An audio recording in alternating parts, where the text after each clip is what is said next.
Good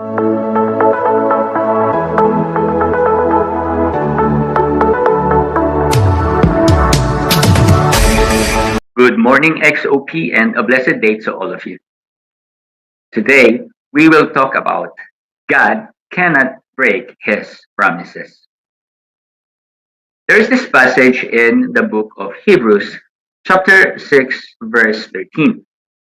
It is stated in that particular passage that when God made his promise to Abraham, since there was no one greater than him or for him to swear by, he swore by himself, saying, I will surely bless you and give you many descendants.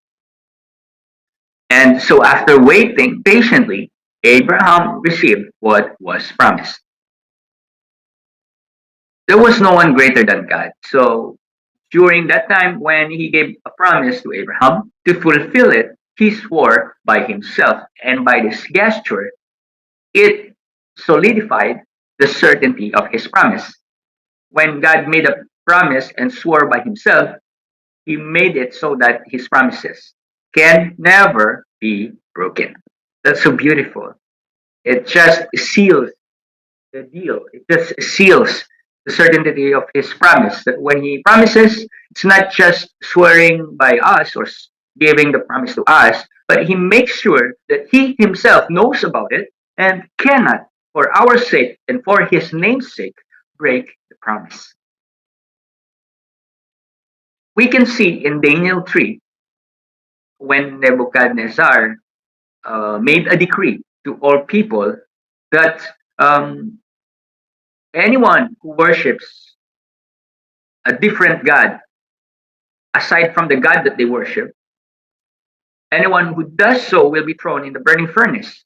And in the time of King Darius, during the time when Daniel was one of the appointed of the 120 satraps, one of the 20 administrators to rule over the kingdom, the satraps plotted against Daniel and told King Darius that whoever worships a different god will be thrown in the lion's den.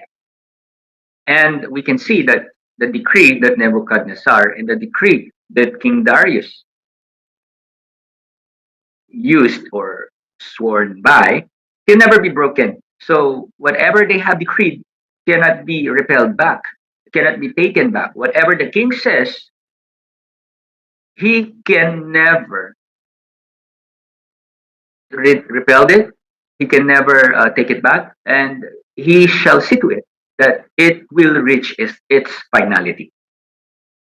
But then, the beautiful thing about Daniel 3 and Daniel 6 is that when they saw that these three friends was left unharmed by the fire, King Nebuchadnezzar issued a decree that they should worship the same God that these three people were worshiping.